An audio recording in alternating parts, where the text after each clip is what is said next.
와, 이런 일이 생길 줄은 정말 몰랐어요. 수천 대의 에어버스 비행기가 한꺼번에 운항 중단을 당해야 했습니다. 기체 결함이나 제작 혹은 인적 실수였을까요? 아니었습니다. 이 일은 우주에서 날아온 입자가 기내 컴퓨터를 오작동시켜 발생한 일이었습니다. 이것은 끔찍한 재앙을 일으켜 수백 명의 목숨을 앗아갈 수도 있는 일이었습니다. 사실 태양은 항상 강력하고 보이지 않는 바람처럼 대전된 입자들을 쏘아보내고 있습니다.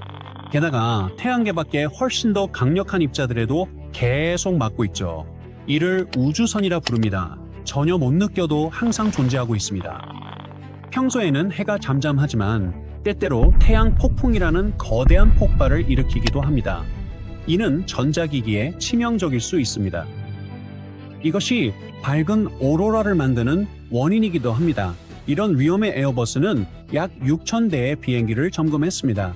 그중 약 5,000대는 소프트웨어 업데이트면 충분했습니다. 하지만 900여 대의 구형 비행기는 새로운 컴퓨터가 필요했죠. 에어버스에 따르면 태양에서 오는 방사선이 비행 제어에 필수적인 데이터를 손상시켰을 수도 있다고 합니다. 이 문제는 이미 운항 중인 많은 A320 항공기에 영향을 줬을 수 있습니다. 주요 원인은 비행기 고도를 계산하는 소프트웨어 문제입니다. 고에너지 입자가 컴퓨터를 때리게 되면 하드웨어 오류가 생겨 소프트웨어 에러로 이어질 수 있습니다.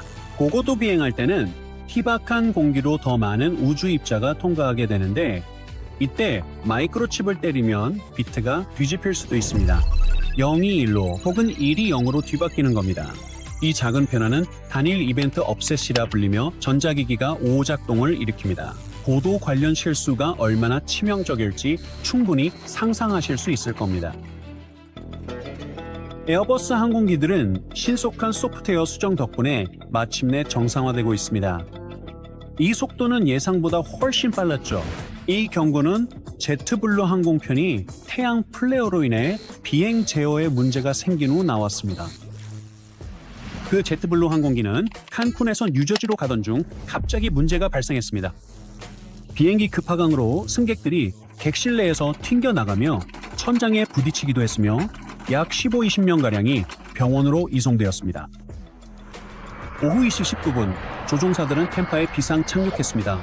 의료진이 곧바로 기내로 진입했고 제트블루는 해당 항공기를 운항 중단했습니다. 그리고 FAA는 현재 정확히 어떤 일이 있었는지 조사 중이며 우리는 요즘 태양 관찰에 많이 의존하고 있습니다. 지금 우주엔 태양의 격렬한 활동을 추적해 문제가 생기기 전 경고하는 게 임무인 위성들이 있죠. 다행히 이제는 태양 주기에 좀 더 평온한 시기로 접어들고 있죠. 하지만 태양이 완전히 조용해지진 않습니다. 태양이 평온해 보일 때도 끊임없이 입자를 우리에게 쏘아보내고 있습니다. 최근 과학자들이 고대 나이테에서 숨겨진 사실을 발견했습니다.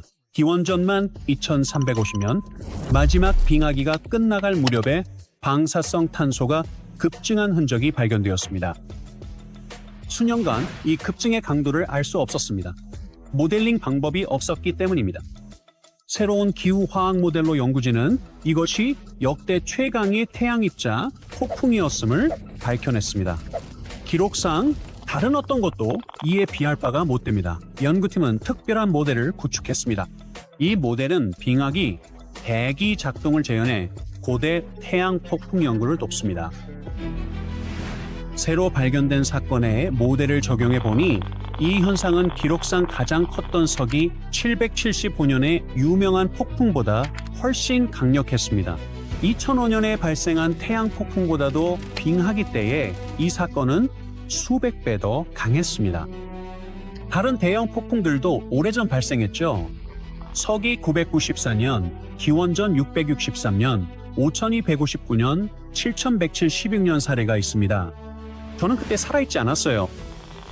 하지만 그 어떤 폭풍도 이만 못했습니다. 연구진은 프랑스 알프스에서 찾은 14,300년 전 나무로 모델을 확인했습니다. 시기 또한 일치하죠.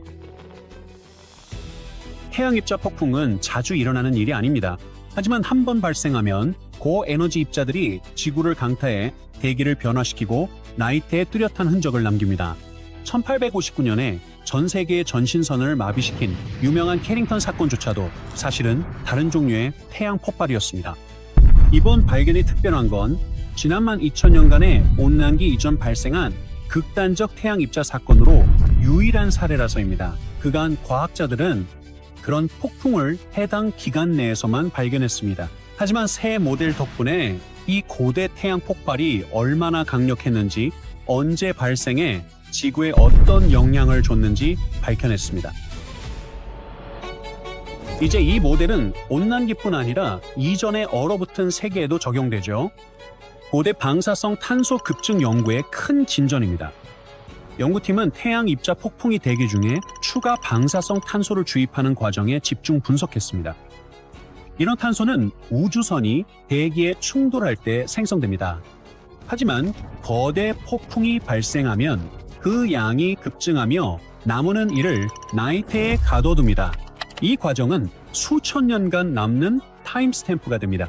이런 급증 현상은 미야케 사건으로 알려져 있으며 이미 과학자들이 북미 바이킹 정착지나 그리스 초기 농경지의 연대를 측정하는 데 도움을 주었습니다. 이 고대 폭발은 태양 활동의 새로운 상한선을 보여줍니다. 그리고 이는 충격적입니다. 이 사건의 규모를 아는 것은 매우 중요합니다. 이런 규모의 폭풍 발생 시 위성을 위협하며 통신 시스템을 교란하고 전력망을 과부하시킵니다.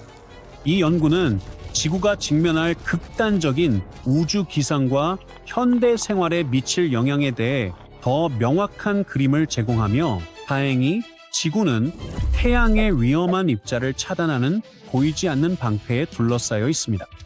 거의 10년 동안 MMS 미션이라 불리는 4대의 소형 나사 우주선이 방패의 가장자리를 따라 비행하며 태양 자기력에 어떻게 반응하는지 관찰해 왔습니다. 그 임무 중 한 번의 비행에서 탐사선은 아무도 예상하지 못했던 무언가를 포착했습니다. 지구 자기장에 날카롭고 비틀린 굴곡이었습니다. 과학자들은 이런 형태를 스위치백이라고 부릅니다. 태양 근처에서나 보던 이런 현상을 지구 근처에서 처음 발견했습니다. 우리 이웃의 스위치백은 잔잔한 호수서 파도가 거꾸로 치는 걸 보는 듯합니다. 태양풍이 지구 방패에 부딪혀 난류가 생기는 마그네토시트서 포착대 옆으로 밀려납니다. 이 비틀림 속에서 탐사선들은 지구 자기장에 빠르고 고에너지인 전자들을 포착했습니다. 이 전자들은 태양 입자들과 섞인 채 이 이상한 구조 안에서 함께 회전했습니다. 우주선은 자기장이 어떻게 뒤집혔는지 입자 속도와 전체 구조의 작동 방식을 기록했습니다. 이 비틀림은 태양과 지구 자기장이 맞물려 터지며 에너지를 방출하는 자기 재연결 과정에서 비롯된 것으로 보입니다. 폭발은 밝은 오로라를 일으키나 큰 폭발은 위성을 고장내고 전력망에 문제를 일으키기도 합니다. MMS 탐사선들은 이 지역을 비행하며 더 많은 비틀림과 폭발을 찾아내 그 원인을 밝혀내고 있으며 어느 것이 지상 기술에 영향을 줄 정도인지 파악 중입니다. 문제는 아주 작은 자기장 균열로도 방사선이 대기권 깊숙이 침투할 수 있다는 점입니다. 과학자들은 그 연결고리를 찾아내고 있습니다. 이상한 항공기 오작동, 오래된 나무에 남겨진 고대 초폭풍의 흔적, 그리고 자객권의 새로운 균열까지 이 모든 징후가 우려스러운 그림을 그려내고 있습니다. 우리는 평온한 우주 날씨에 전적으로 의존하고 있습니다.